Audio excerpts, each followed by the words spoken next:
nous allons confesser nos péchés.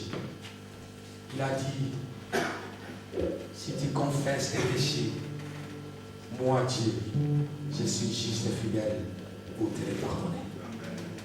Ton problème, c'est vraiment le problème si tu n'arrives pas à confesser ce que tu as fait. Mais si tu arrives à confesser tes péchés, c'est Dieu-là que nous appelons Père. Il est capable de te pardonner. Prions au nom de Jésus-Christ. Alléluia. Seigneur Jésus, je viens encore auprès de toi, Seigneur. Toi qui connais mon cœur, si j'ai encore gardé quelque chose dans mon cœur, toi tu le sais. C'est pour laquelle je viens encore auprès de toi, Seigneur. Parce que je sais que mon pied de la croix, c'est là où je trouve la vie. Au pied de la croix, je sais que c'est là où je trouve la guérison. Au pied de la croix, je sais là où je trouve la joie. Au pied de la croix, je sais que c'est là où je trouve le bonheur, Seigneur. Je viens auprès de toi parce que je sais que Père de toi, tu m'as dit de venir avec toi. Toi qui es chargé de tes péchés, viens, je te rendrai libre. Je te donnerai tes réponses. Seigneur des armées, je suis fatigué de ma souffrance. Je suis fatigué de la colère. Père, je viens auprès de toi. Seigneur des armées, déposez tout cela au nom de Jésus. Pardonne-moi, Seigneur. Pardonne-moi, Seigneur Jésus. Pardonne-moi, Jésus. Pardonne aussi de l'Église. Pardonne aussi de l'Église, Jésus-Christ. Je sais que nous avons mal marché, Seigneur. Marché, Seigneur. On a marché contre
Je demande au pasteur Joseph Kaboko de prier.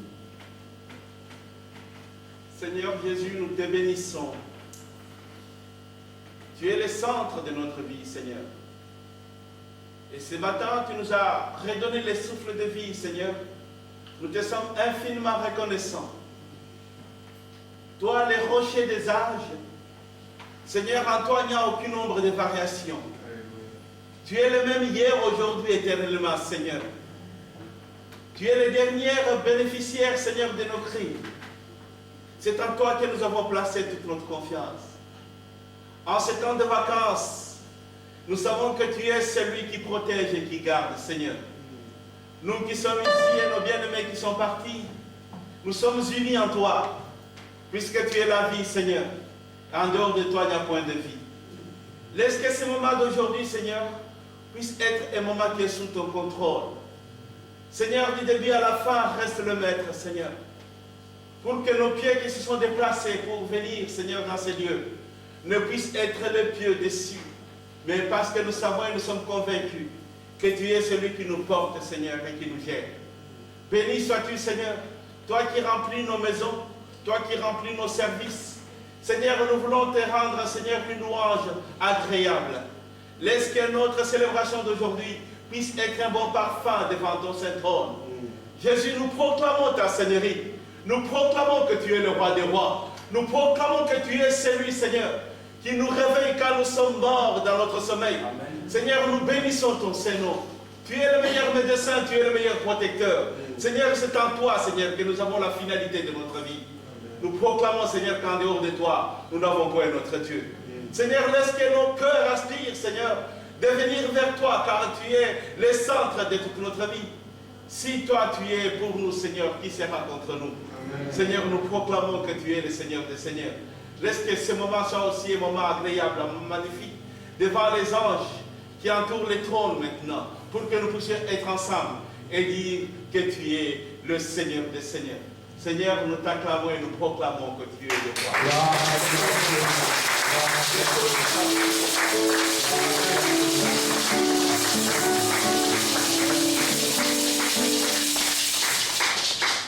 Amen. Amen. On va encore acclamer notre Dieu. Acclamons Dieu.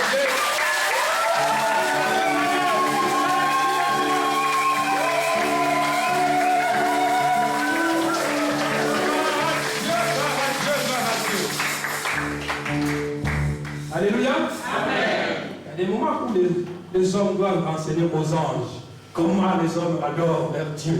Alléluia. Amen. Parce que nous les hommes, nous allons juger aussi les anges qui sont là. Dieu nous a donné ce privilège. Alléluia. Amen. Gloire à Dieu. Nous allons encore acclamer Dieu. Acclamons Dieu.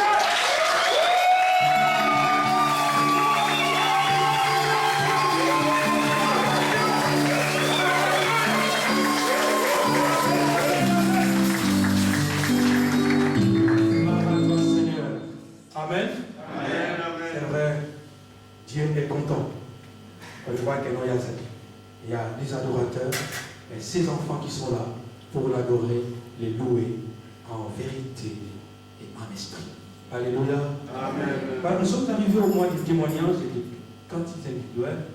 Alors celui qui veut témoigner pour son Dieu, qui veut chanter pour son Dieu, voilà, c'est des mots. Est-ce qu'il y a... Amen.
enfants des lumières. Gloire à toi, Jésus. Prépare la place pour recevoir cette parole qui va te faire du bien. Nous allons tous nous lever. Nous allons tous nous lever, nous allons prier pour cette parole et abandonner aussi l'homme de Dieu qui va nous parler ce matin. Que Dieu lui seul qui puisse s'adresser à nous. Et une phrase que tu vas pas oublier, tu vas seulement oublier que papa, parlez-moi ce matin. Prions au nom de Jésus-Christ. Il est gloire. Je te confie, Seigneur des armées, ton serviteur, entre ses mains. C'est lui qui va nous parler. Toi, Seigneur des armées, qui va parler à travers lui. Seigneur Jésus,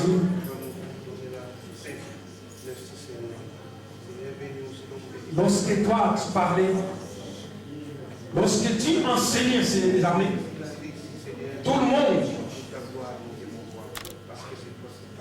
t'écoutait. Et parfois, tes paroles, les gens ne comprenaient pas. Mais tu utilisais toujours les moyens pour que les gens puissent comprendre ce que tu veux dire. Et aujourd'hui, papa, tu n'as pas changé. Ton serviteur est là qui veut nous parler ce matin. Quels que soient les mots qu'il va utiliser ce matin. Mais nous savons que le Saint-Esprit va nous convaincre et va traduire, Père de gloire, ce qu'il va prononcer ce matin.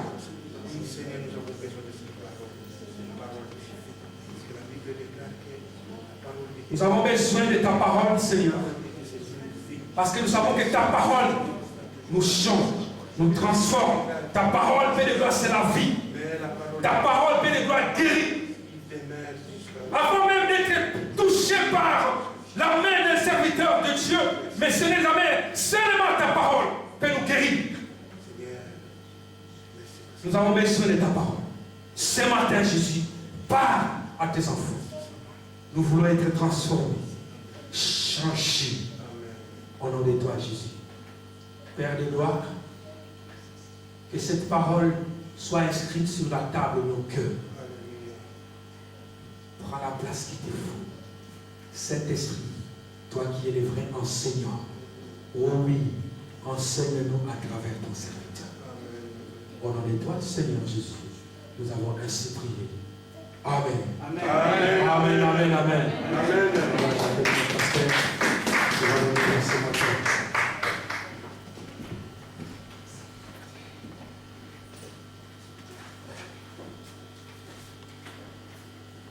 Alléluia. Amen. Bénissons le Seigneur pour nous donner encore ce temps de partager sa parole. Amen. Sa parole qui est vie. Sa parole qui nous transforme, qui nous renouvelle. C'est par la parole de Dieu que tout change dans notre vie. Bien sûr, si nous y sommes attentifs. Lorsque nous sommes attentifs à la parole de Dieu, nous pouvons découvrir que cette parole enferme tellement de choses qui peuvent renouveler toute notre vie. Amen. Amen. Alors, le Seigneur m'a mis à cœur de partager aujourd'hui une petite exhortation, c'est le temps de l'entendre, je pense, sur notre engagement, notre foi à travers la parole que le Seigneur nous donne. Et je remercie le Seigneur puisque je peux lire sans lunettes, mais je peux voir, conduire avec lunettes.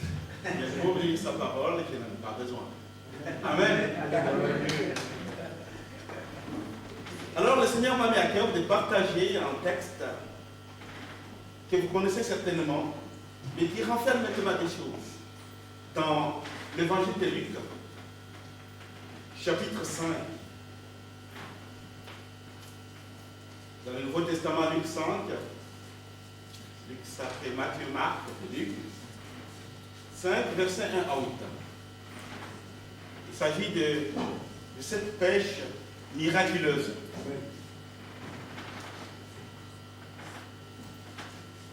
Luc 5, 1 à 8. Comme la foule s'est pressée autour de lui pour entendre la parole de Dieu et qu'il se trouvait auprès du lac de Génézareth. Il vit au bord du lac 2 petites barques d'où les pêcheurs étaient descendus pour laver leurs filets.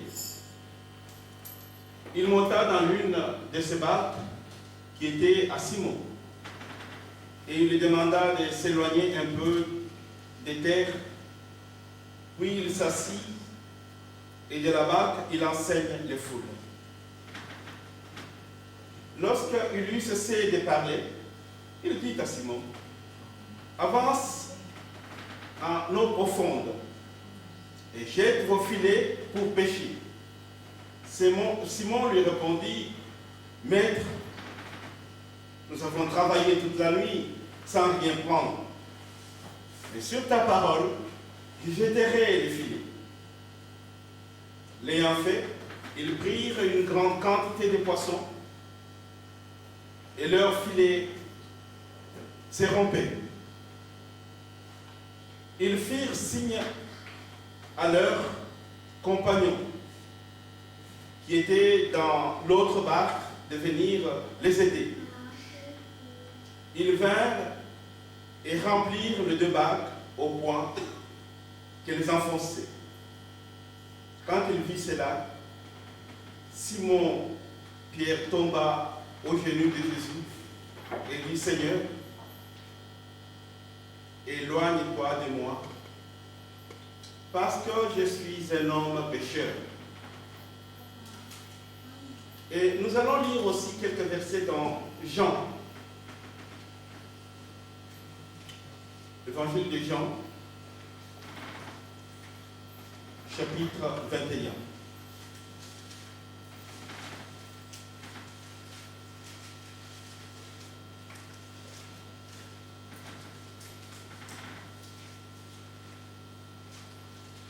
À partir du verset 7, voilà ce qui est écrit.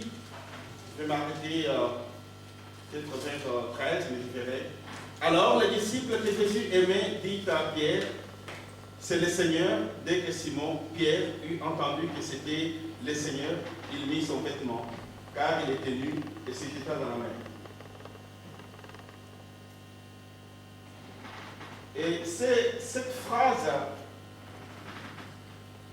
de ce verset 7, c'est une conclusion d'un texte, un texte parallèle à ce que nous venons de lire dans le Luc. Puisque dans ce texte de Jean 21, il est aussi question de pêche. Parce que quand Jésus est ressuscité, vous pouvez remarquer que ce texte se passe en 2 temps. Dans Luc, il se passe tout au début de l'évangile. Dans l'évangile de Luc, chapitre 5. Alors que dans Jean, il se passe au chapitre 21, c'est-à-dire après la résurrection de Jésus.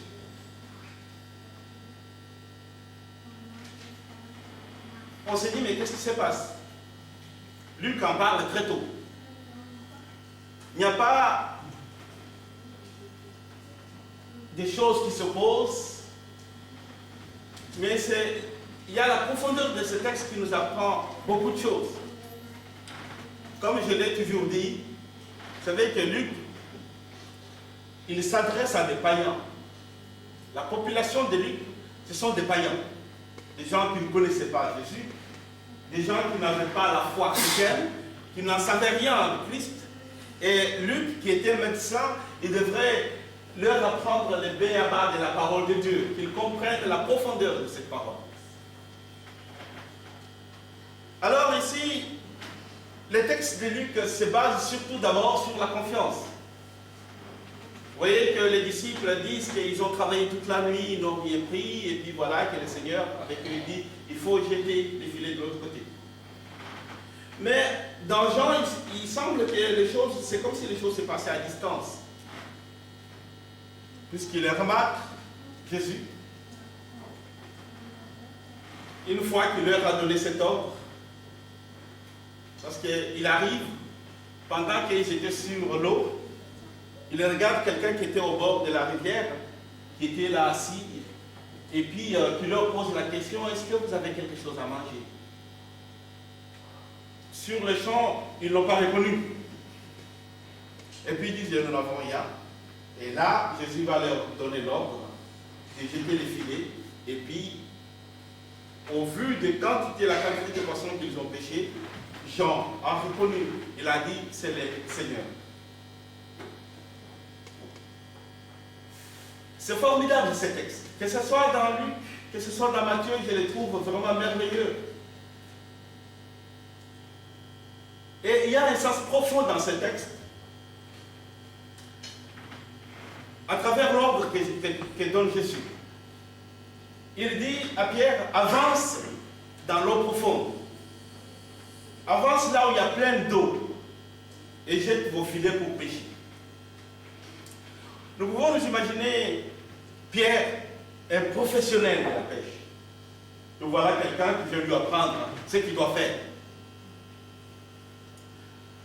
Je ne sais pas, à la place de Pierre, nous réagirons autrement. Je dirais, mais qu'est-ce qu'il veut m'apprendre? Je connais mon métier. J'essaie de travailler toute la nuit, je n'ai rien vu, mais qu'est-ce qu'il veut m'apprendre? Alors, c'est pourquoi je trouve derrière cet ordre de Jésus un ordre qui est merveilleux, c'est comme si Jésus nous disait, il faut toujours avancer, parce qu'il dit avancer dans les eaux profondes. Jésus nous ordonne de ne pas reculer. Nous avons ces chants que nous chantons souvent. Je vais toujours avancer et non reculer. Donc, c'est comme si Jésus nous ordonne d'avancer, ne jamais reculer. Alors que quand nous regardons parallèlement à ce que nous disent les autres, les hommes, les ennemis, on nous dit qu'il faut prendre du recul. Hein? Disons ça, non? Il faut reculer pour mieux sauter. Mais Jésus ne nous dit pas de reculer pour mieux sauter. Jésus nous dit, lui, d'avancer. Il nous ordonne d'aller toujours de l'avant. Alors que l'ennemi, lui, nous dit de ralentir notre mouvement. Il dit, non, attention, si vous courez trop, c'est mauvais pour le cœur. Mais Jésus nous dit, il faut avancer parce que je suis avec toi. L'ennemi te dira, c'est très dangereux pour ton cœur, attention, il faut ralentir les pas. Jésus ordonne d'avancer en pleine eau, là où il y avait l'eau profonde. En quelque sorte, Jésus dit à Pierre, à ses condisciples, à nous aujourd'hui, il nous dit de nous engager dans cette aventure avec lui. Parce que c'est une aventure. Pierre connaissait la pêche, voilà que Jésus vient lui apprendre ce qu'il doit faire. Donc, mais Jésus demande à Pierre, à ses compagnons, de marcher dans cette aventure avec lui. Puisque j'ai dit l'aventure, puisqu'ils ne savaient pas ce qu'il allait leur arriver. Nous connaissons quelqu'un d'autre dans la Bible qui a vécu cela, Abraham. Il avait tout. Il vivait bien. Et voilà que Dieu vient et lui dit, abandonne tout ce que tu as. Tu iras là où je te montrerai. Je pense qu'aujourd'hui c'est difficile. Hein? De partir comme ça, à l'inconnu, à l'aventure. Tu ne sais pas où tu vas. Mais Abraham a placé toute sa confiance dans l'Éternel. Et c'est par sa confiance que Dieu est parvenu à lui faire une promesse. Une très grande promesse. Une promesse qui est arrivée jusqu'à nous aujourd'hui. Je te ferai père des nations. Lui qui n'avait pas d'enfant, qui était déjà vieux. Et voilà que, parce qu'il s'est engagé, il a marché, il est allé dans cette aventure avec le Seigneur. Dieu lui a fait père des nations. Et c'est ce que Jésus fait ici avec les disciples. Il leur dit d'avancer, de marcher dans cette aventure avec lui. Parce que Jésus est le canal de bénédiction. Quand il te demande de t'engager, quand il te tend la main pour avancer avec lui, puisqu'il est le canal de bénédiction, c'est par lui que nous sommes bénis. Alors, en quelque sorte, marcher dans cette aventure avec Jésus, c'est comme si Jésus disait à Pierre, nous dit aussi à nous aujourd'hui, engage-toi avec nous, moi je suis canal de bénédiction, et toi tu seras aussi canal de bénédiction. Amen. Amen. La quantité de poissons qu'ils ont pêchés nous en dit beaucoup de choses. Il y a tellement des interprétations autour de ça, 53 poissons qu'ils ont pêchés. On disait que ça représentait toutes les nations du monde. Donc c'était presque le nombre de différentes nationalités, la grande nationalité, les grands peuples en fait. Donc avancer, cet ordre que Jésus nous donne, a tellement de sens, a tellement de signification pour notre vie. Parce qu'avancer, c'est-à-dire quitter nos repères, quitter les choses en quoi nous avons placé nos confiances en nous, ma confiance, moi. J'ai confiance en cela. Jésus dit, quitte cette confiance, mais mets ta confiance en moi. Avance, fais l'aventure avec moi. Et ça qui est toujours difficile avec l'homme. Parce que nous faisons tout sur calcul. J'ai fait, mais au bout, qu'est-ce que je vais gagner? J'ai fait, mais où est-ce que je vais arriver? Mais le Seigneur dit d'avancer avec lui, d'aller dans cette aventure avec lui, d'abandonner, de quitter tes repères, de quitter tes sécurités personnelles. Nous cherchons à avoir notre propre sécurité. Mais le Seigneur dit, tu peux avoir tout protégé, tu dis que je suis bien protégé, j'ai fait ça, mais ce n'est pas ça qui te protège. Alors il faut quitter ces sécurités, il faut oublier tout ce qu'on a fait dans le passé. Puisque le passé de Pierre, c'était quoi? Il était professionnel de la pêche. Il connaissait son métier. Alors il devrait s'attacher à sa profession, à son expertise. Mais Jésus lui demande d'abandonner ce passé. Bien aimé, beaucoup nous sommes attachés à notre expérience. Parce que je connais, personne ne peut pas venir me donner une autre façon de faire les choses. Le Seigneur te dit, voilà, si tu vas arriver jusqu'à moi, il faut t'accrocher à la prière, il faut non nommer. J'ai toujours fait des choses, ça m'a toujours réussi. Mais le Seigneur te dit à travers ce texte, il faut abandonner ton passé, maintenant je vais faire un pas, un nouveau pas avec toi. Il faut abandonner tes propres efforts que tu as pris jusqu'alors. Donc avancer avec Jésus, c'est accepter d'aller vers quelque chose qui va peut-être déranger mes habitudes. Je pense que quand on dit on doit se retrouver à partir de tel moment, on avait l'habitude de venir ici à 10h30, et puis du coup on a dit, bon, 10h, il faut que l'intercession commence. On a bousculé un peu nos habitudes.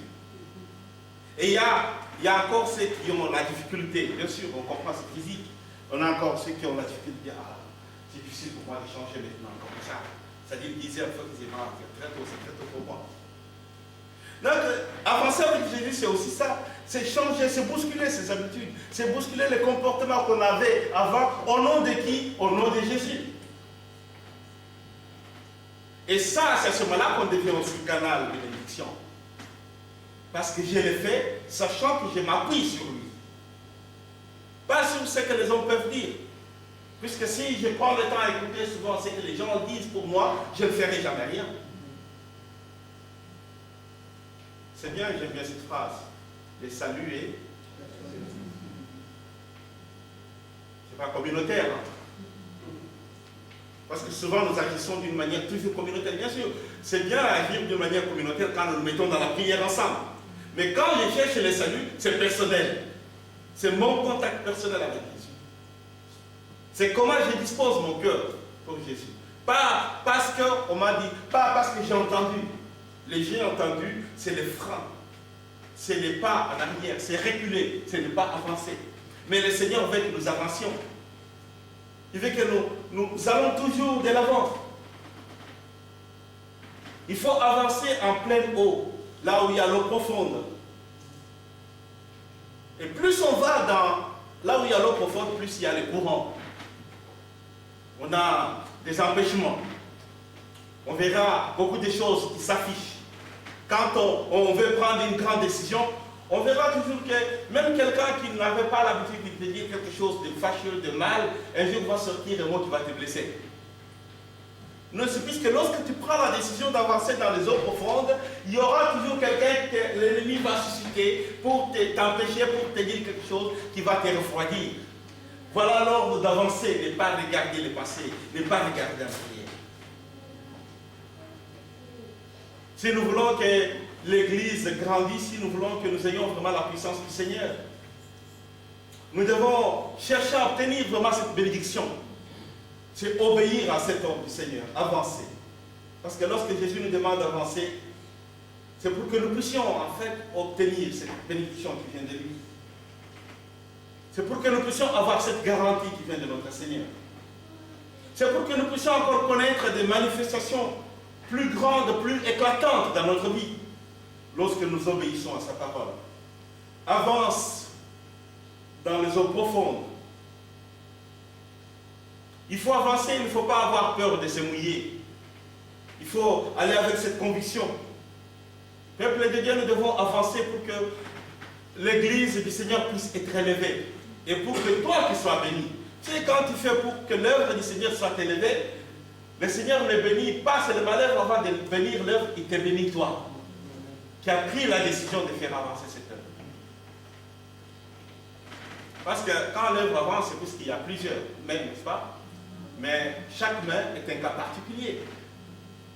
Donc tu as ta bénédiction particulière dans la décision que tu prends pour avancer avec le Seigneur.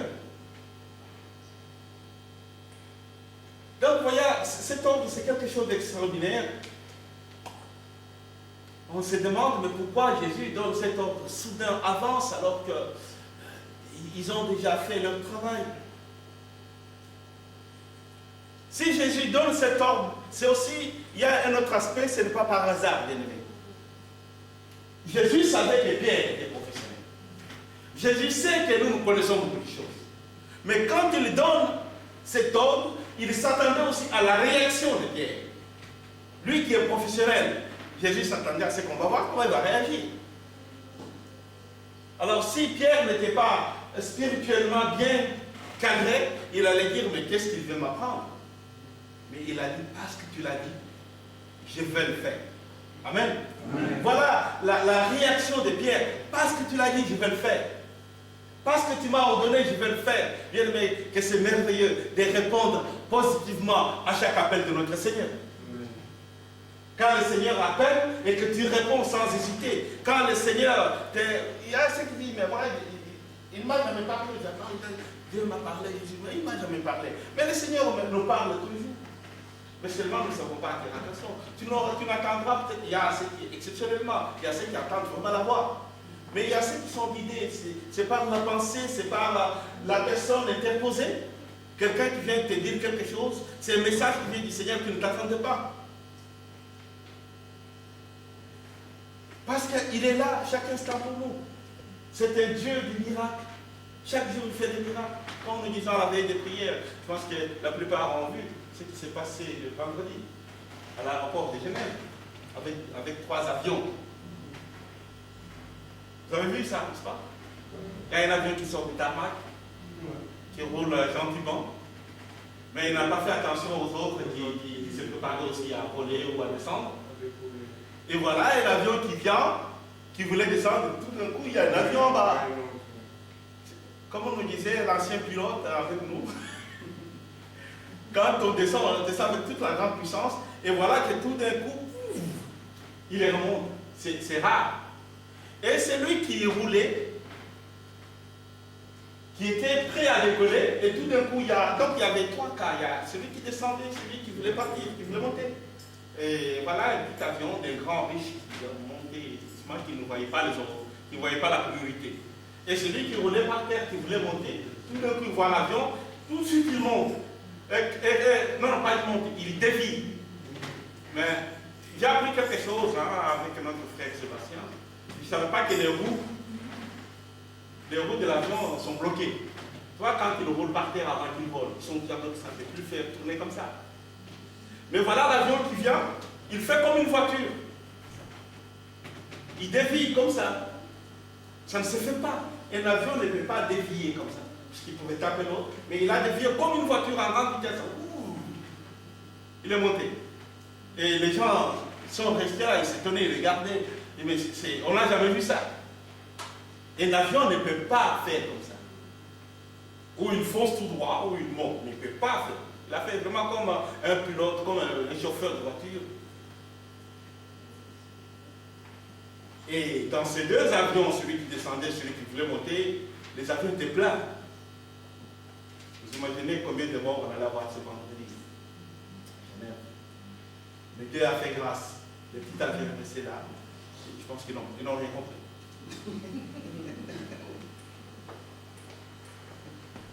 Les pauvres gens qui étaient dans l'avion ne savaient pas si c'était leur dernière heure ou pas. C'est pas voilà, Dieu n'a pas voulu. Et chaque jour, chaque instant, il y a quelque chose comme ça qui nous attend au coin de la rue. Mais seulement nous ne voyons pas. Seulement nous ne voyons pas. Je marche, je sais que j'ai quitté la maison, je suis arrivé à la maison. Mais pendant que tu marches, tu ne sais pas quels sont les combats sur la route que tu es en train de traverser. Quand Jésus disait à Pierre, Pierre, il y a Satan qui t'a demandé, qui t'est criblé comme dans les tamis comme ça, mais j'ai prié pour toi pour que ça t'arrive. Pierre ne pouvait rien comprendre. Lui, il voyait sa force, il voyait quelqu'un qui est prêt à défendre son maître. Mais il ne pouvait pas comprendre le combat qui était devant nous. Et ces combats, nous l'avons chacun dans sa vie. Nous ne pouvons pas le voir. Si seulement Dieu pouvait nous donner les yeux de voir ces combats, je pense qu'on allait chaque fois fuir, parce qu'on allait voir des choses terribles.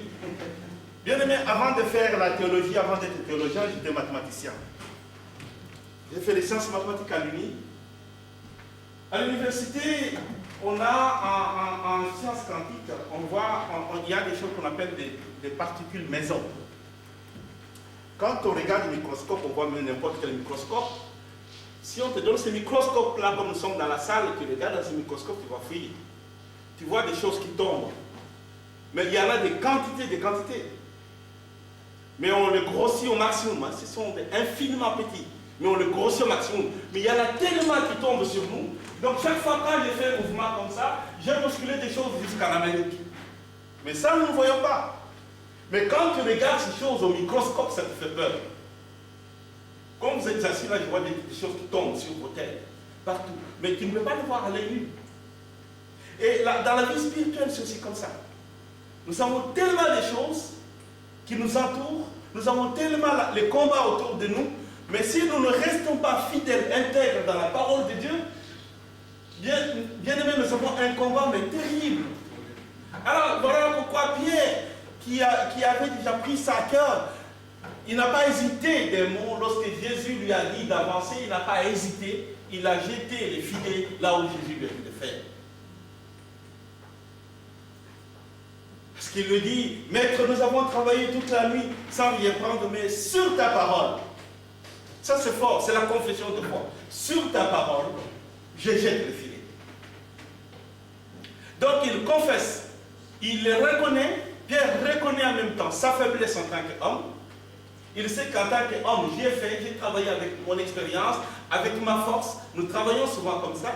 Mais sur ta parole, j'ai confiance en toi, Seigneur. J'ai la foi en toi. Sur ta parole, je jette les filets de ce côté. Et c'est à ce moment-là que le miracle s'est produit. Donc Jésus, en disant, avance dans les eaux profondes, il s'attendait à la réaction de Pierre en tant qu'un professionnel. Et nous avons souvent ces réactions dans notre vie. Donc si on réfléchit bien à Jésus, qui est le maître des miracles, lui qui peut tout faire, je pense qu'il n'avait même pas besoin de dire à Pierre de jeter le filet. Il allait rester dans sa tête et dire, bon alors maintenant, les poissons allaient dans le filet. Ou sauter dans de l'eau et entrer dans le bateau. Il pouvait le faire. Mais il a fallu une communication. Le Seigneur a besoin que nous communiquions avec lui. Et nous communiquons avec le Seigneur dans la prière, dans la lecture de sa parole. Et lorsque nous communiquons avec lui dans la prière, dans la lecture de la parole, nous gardons notre foi en lui. Et là, le miracle peut se produire. Alors, c'est toute une leçon, ce texte, de jeter le filet dans la foi, avancer dans la foi, pour que le Seigneur puisse réaliser des choses extraordinaires dans notre vie. Alors nous pouvons, à la lumière de ces textes, nous pouvons nous demander qu'est-ce que nous offrons au Seigneur. Qu'est-ce que nous mettons à la disposition de notre Seigneur. Voilà la question que chaque personne qui se dit chrétien doit se poser. J'ai dit je suis chrétien. Mais qu'est-ce que moi j'offre au Seigneur? Le Seigneur a besoin aussi qu'on lui offre quelque chose.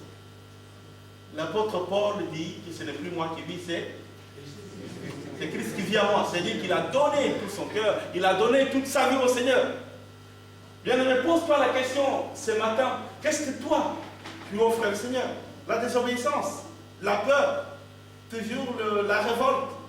Qu'est-ce que toi, tu offres au Seigneur ce matin? Qu'est-ce que tu offres au Seigneur dans ta vie? Pour que le Seigneur puisse transformer ta vie. Le Seigneur veut changer ta vie. Il veut transformer ta vie. Mais il veut que tu lui offres quelque chose. Et la chose que le Seigneur nous demande est simple. C'est l'aimer. Mais aimer le Seigneur, ça c'est encore un grand point d'interrogation. Comment tu dis que tu aimes un Dieu que tu ne vois pas et tu n'aimes pas l'homme que tu vois? Amen. Amen. Donc, parce que la chose la plus importante que le Seigneur vous demande, c'est l'aimer. Mais aimer le Seigneur, c'est quoi? C'est ça la grande question. Parce que tout le monde peut dire, j'aime Jésus, je l'aime. Mais quand on regarde ta vie par rapport aux autres, les gens qui sont autour de toi, on se demande, est-ce qu'il a compris ce qu'il dit? Parce que j'aime Jésus, c'est-à-dire que j'aime mon frère, j'aime ma soeur. Amen. Amen. Puisque c'est Jésus que je peux voir.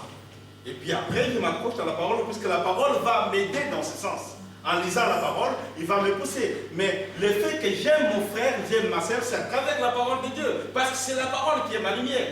Parce que la plupart des gens qui disent j'aime Jésus, j'aime Dieu, qui n'aiment pas, c'est puisqu'ils disent qu'ils aiment, mais ne connaissent rien de la parole de Dieu. Parce que du moment qu'on a compris la parole de Dieu, ma vie change. Ce n'est plus moi qui vis, mais c'est Christ qui vit en moi. Alors voilà pourquoi, ici, à travers ce texte, nous pouvons nous poser la question, mais qu'est-ce que nous pouvons offrir? Parce que Jésus a besoin aussi de notre vie. Il a besoin de nos talents. Jésus a besoin de nos talents pour que je puisse les partager aussi avec les autres. Vous savez, nous sommes là, je ne sais pas combien nous sommes, chacun a un don particulier. Ce n'est pas donné seulement au pasteur ou aux évangélistes. Chacun a reçu un don particulier. Il y a des gens qui ont des dons, mais qui ne savent pas qu'ils vont les chercher ailleurs. Amen. Amen. Mais le Seigneur a donné à chacun de nous un don. Mais il faut savoir le voir. Mais on peut le voir qu'à travers la parole de Dieu. On peut le découvrir qu'à travers la parole de Dieu. Tu as un don, tu le négliges. C'est comme quelqu'un qui entre dans un avion. Tu as un billet, avec les billets d'avion, on te dit ça, avec ton billet, tu voyages et tu manges aussi dans l'avion. Et toi, tu entres pendant qu'on est en train de servir à manger, tu as peur parce que je n'ai pas d'argent. Tu restes à côté, puis quand les gens terminent, tout le monde a mangé sauf moi. Et on te dit, mais écoute, monsieur, ton argent, ton billet, là, t'es donné droit aussi à manger. Mais c'est normal, tu n'as pas compris. Parce qu'il pense qu'il est tenté comme dans EasyJet. Et dans EasyJet, quand tu entres, tu dois payer toi-même à manger. Alors je pense que dans tous les vols, c'est comme ça. Alors il a peur de demander à manger parce qu'il a peur que tu le payes. Mais tu as le droit, tu as tout. Donc le Seigneur a donné, il a placé tellement de choses en toi que tu ne sais pas le voir. Et tu vas les chercher ailleurs. Tu deviens négligent, tu deviens fainéant dans la parole de Dieu. Tu ne fais plus rien. Mais dimanche, tu es là. Seigneur, moi je n'ai pas reçu. Seigneur, moi j'ai besoin de ça, mais Seigneur, mais tout au long de la semaine, j'étais avec toi, je t'ai demandé de t'approcher juste dans cet endroit. Il y avait quelques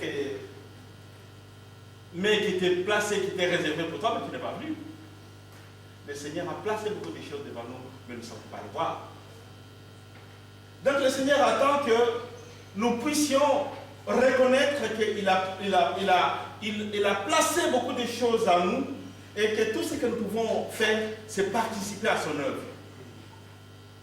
Il a besoin de nos moyens, de nos talents, de notre argent même, pour construire l'église du Seigneur. Je pense que si il n'y a pas de frères et sœurs qui ne donnaient pas ce qu'ils pouvaient donner, nous ne pouvons pas avoir les loyers dans ce lieu, n'est-ce pas?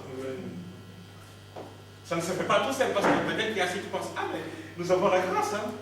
Le Seigneur nous a bénis, nous avons un lieu de culte. Mais ce lieu, le Seigneur a donné, mais il a besoin de talent, de l'argent pour que ce lieu puisse exister. Mais toi, tu dis, ah, nous avons un lieu de culte, c'est magnifique. Mais le Seigneur a besoin que tu donnes ton expérience, que tu donnes ta pensée, que tu donnes tes idées, que tu donnes tes conseils, que tu donnes ton argent, pour que ces lieux puissent exister.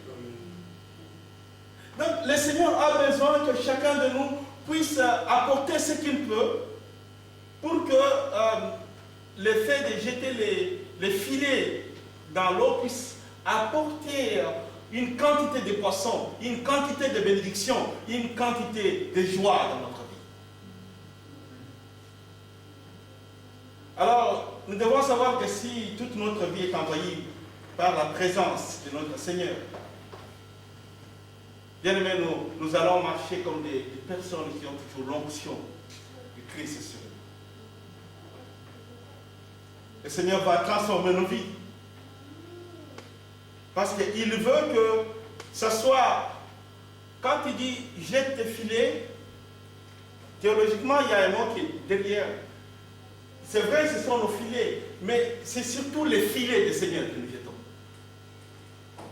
Les filets parce que je les ai dans ma main, mais c'est les filets du Seigneur parce que quand Pierre dit par ta parole, je jette. C'est-à-dire que c'est toi qui m'as donné, Seigneur, et j'obéis avec ce que tu m'as donné. Avec le peu que le Seigneur nous a donné, nous pouvons faire beaucoup de choses. Alors, à partir d'aujourd'hui, il faut que chacun puisse prendre conscience. Jésus m'ordonne de jeter les filets. Comment je réagis? Et qu'est-ce que je lui rends au retour? Allons-nous tout laisser ou nous allons rester attachés à cette parole pour que tout se concrétise dans notre vie? Aujourd'hui, c'est un appel pour chacun de nous. Le Seigneur te dit de jeter. Et dans la parole d'ailleurs, dans le texte de Luc, il précise, on précise, jette à gauche. Mais à droite ou à gauche, il donne les lieux. Pourquoi ne pas dire devant, derrière? Pourquoi Jésus précise? Tout ça résume l'obéissance. Quand même les bateaux, c'est dans l'eau. Je peux jeter à gauche, à droite, c'est la même chose. Mais pourquoi Jésus précise? C'est puisque dans les commandements du Seigneur, il y a de l'ordre. Nous devons marcher dans l'ordre. Nous devons être obéissants pour que la parole de Dieu puisse agir dans notre vie. Alors voilà ce que le Seigneur a mis à cœur aujourd'hui pour que nous puissions avancer dans l'aventure de la foi. Que chacun de nous puisse savoir comment avancer dans l'aventure de la foi avec le Seigneur. Et c'est cela qui va changer ta vie, bien-aimée. Ce n'est pas parce que nous avons un super pasteur, nous avons un super apôtre, c'est pas ça. Ce qui change d'abord, c'est toi. Parce que, vous savez, les enfants d'Israël cherchaient un roi. Ils ont demandé à Samuel, nous voulons un roi, mais Samuel, Dieu ne lui avait pas encore parlé. Samuel il va demander à Dieu, mais ce peuple me demande des rois, qu'est-ce que j'ai fait? Samuel avait peur. Mais finalement, il voyait quelqu'un qui était bien, qu'on connaît, qui s'appelait Saoul. Il demandait tellement que Dieu a dit, bon alors donne-leur un roi. Mais ce n'était pas la volonté de Dieu. Mais Dieu a fait pour satisfaire à leur demande. Mais ce n'était pas sa volonté. Mais il y a beaucoup de choses qui nous arrivent aussi comme ça dans la vie. Ce n'est pas la volonté de Dieu puisque nous n'avons pas consulté Dieu. Dans la prière, il demande, Seigneur, est-ce que ce que je vais faire, est-ce que mon comportement actuel, est-ce que c'est ta volonté? Ce que je suis en train de faire maintenant, je suis en train de m'entêter, je suis en train de désobéir, je suis en train de m'éloigner de ton église, est-ce que c'est ta volonté? Quand on entre dans cette profondeur, Dieu va te parler. Si pas directement, si pas dans le rêve, si pas par un ami, mais il va toucher quand même ton cœur. Un jour, tu vas sentir, ah, j'étais éloigné de mon Dieu, il faut que je revienne. Parce qu'il dit, je ne vais pas aucun de mes enfants meurent. Il est merveilleux, le Seigneur. Nous jugeons.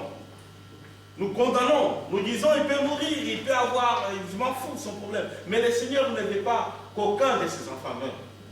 Il veut que nous revenions tous vers lui. Malgré tout ce que nous faisons, le Seigneur nous aime, il nous aime tellement. Mais qui a déjà fabriqué quelque chose, il déteste ce qu'il fabrique?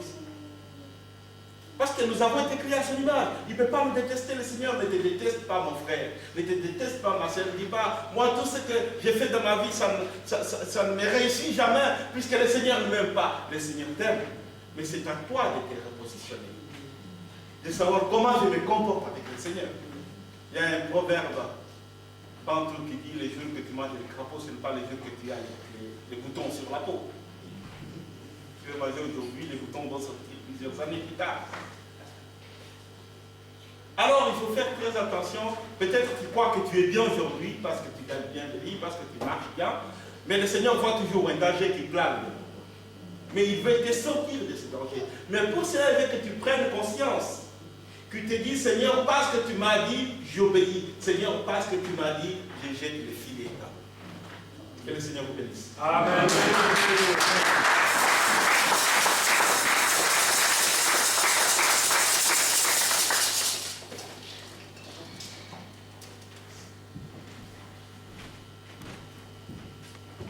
Merci, pasteur, pour la parole, la radio. Je demande à notre papa de vous de prier pour cette parole. Éternel Dieu, nous bénissons ton nom parce que tu es merveilleux.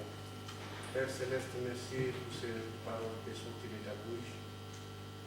Merci pour que cette parole soit une parole de vie dans nos vies. Père, merci parce que tu nous as parlé. La Bible déclare que mon peuple périt par manque de connaissances. Aujourd'hui, Seigneur, tu nous as donné cette opportunité de t'écouter. Tu nous as parlé. Seigneur, aide-nous à mettre cette parole en pratique pour que nous puissions vivre ta bonté et ta gloire. Père Céleste, nous bénissons ton nom aussi parce que tu es merveilleux. Seigneur Jésus, merci parce que toi aussi tu nous as parlé. Tu nous as accompagnés en ces jours pour que nous puissions comprendre ce que toi tu désires que nous fassions pour toi. Seigneur, quelquefois, nous sommes perdus, nous sommes embrigadés dans des choses que nous ne connaissons pas. Mais Père Céleste, éclaire-nous. Change nos façons de parler, change nos façons de penser pour que nous puissions comprendre ce que toi tu désires. Père, nous avons besoin de toi. Nous avons besoin de cette parole parce que la parole de Dieu c'est une vérité. La parole de Dieu c'est une exactitude. Tout passera, mais la parole de Dieu ne passera jamais. Parce que c'est celle qui nous donne la vie. Gloire et louange très bien, mon roi. Père, bénis aussi l'homme de Dieu qui nous a parlé ce matin. Parce que c'est lui qui nous donne les tempos. C'est lui qui est la lumière de cette église. Nous voulons que toi tu l'aides encore. Parce que diriger, ce n'est pas facile. Quelquefois, c'est une tâche ingrate. Mais mon Dieu, mon roi, ce qui importe, c'est son cœur qui s'élève vers toi. Amen. Merci, Père Céleste, aussi de l'avoir accompagné chaque jour. Gloire et louange très bien, mon Dieu, mon roi. Ainsi, nous avons prié au nom du Père. Amen. Amen.